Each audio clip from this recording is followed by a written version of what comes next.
Good day, sir. I am Norsi Matandayo Dutosme, and my topic is painting. So, what do you mean by painting? Of course, we are very familiar with painting. Painting is an artistic practice involving the application of pigments on surface such as canvas, paper, walls, or wood.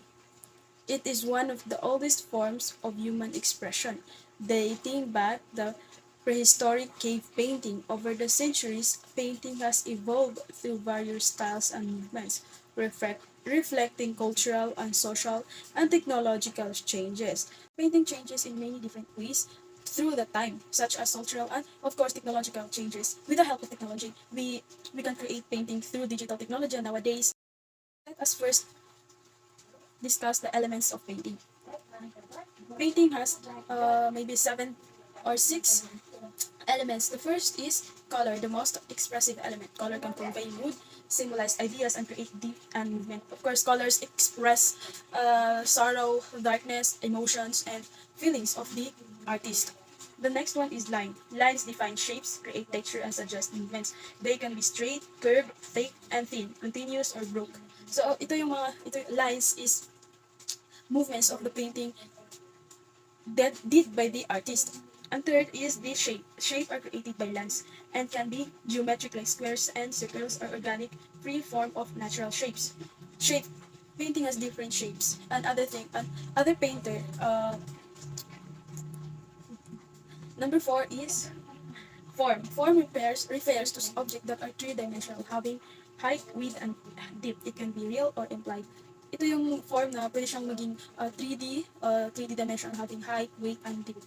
Pwede din siyang like namamanipulate niya yung mata mo if namamanipulate niya yung mata mo with the help of this three-dimensional art. Next one is texture. This texture refers to the surface quality of a painting, which can be smooth, rough, or soft or hard. From the word itself, texture, it can be rough, smooth, or hard.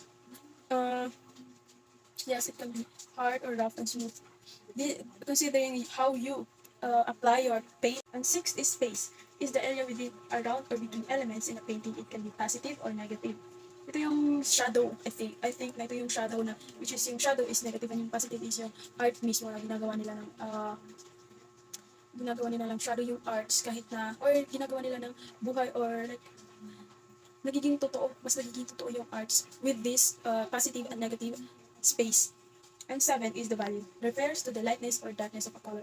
Important for creating and contrast. Ito yung sinasabi ko nga, diba, kapag may shadow is yung dark color yung ginagamitan with. Yung light naman is, alam naman natin, yung light na represent lightness, good mood, or happy mood, or joyful colors such as white, pink, green, yellow, and blue is yun yung we think na nagre-represent ng joy and happiness. And then, let's proceed to the techniques of painting. There are many different techniques in painting. Of course, yung brushwork, ito yung mas common na ginagawa natin.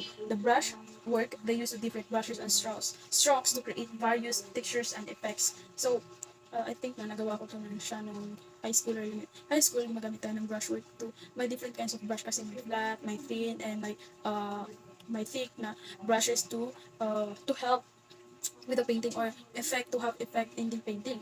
Number two is blending, gradually transitioning from one color to another to create a smooth gradient color or paint or texture. Yung first, yung ginagawa is like yung transitioning color is yung ano ba yun? Pinapapagpatong-patong mo yung color. If for example is dark to light or light to dark, ganun to create a smooth gradient. And three is glazing, applying a transparent layer of a paint over another, allowing the underlayer to show. So ito pala yung sinasabi ko na layer yung paint over one another to the underlayer to show through. Yung sinasabi ko underlay. And four is impasto, applying thick layers of paint to create texture and dimension. Number five is complement. Using a dry, stiff brush to lightly apply a broken layer of paint, giving a textured effect is complement. Number six is gray painting in shades of gray to create a monochromatic effects as the underpainting. Sfumato, blurring edges and softening transition between colors often used in portrait painting. Next one is the medium of paintings. oil paint made from pigments mixed with oil. It is known for its rich color, versatility, and slow dry time. Yung oil paint is gumagamit sila ng oil. Halata na, obviously, gumagamit sila ng oil with paint to uh, to have a rich color and versatility.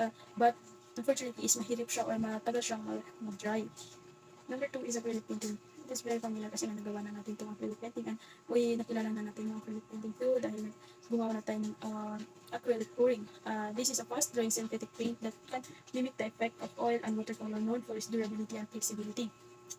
Watercolor made from pigments suspended in water. It is known for its transparency and fluidity. Watercolor is ito yung ginagamit natin ng mga elementary pa tayo na very commercial elementary. Pero ano lang siya, hindi masyadong nagsistand out yung color niya kasi nag-fade and para siya kapag nag-dry na siya is diba nagiging parang may powder siya. And then, it is very common to use that taste ng elementary. Pero nowadays na, yung mga artist or marunong na gumamit ng watercolor na yun is sila lang yung gumagamit. Or like, hindi kasi commonly siya. 4 is Gochi.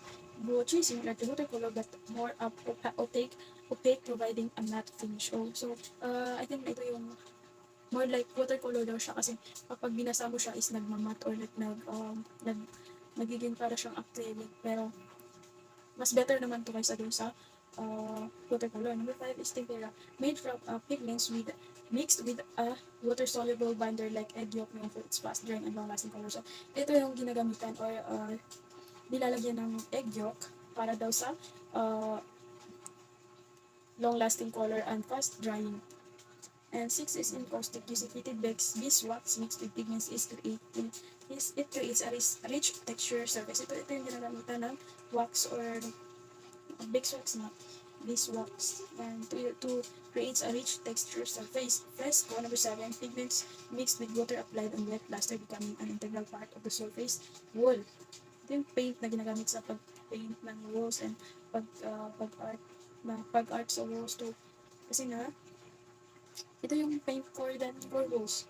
Fresco. Number 8 is pastel sticks of pure pigment with a binder used for their vibrant color and ease of blending.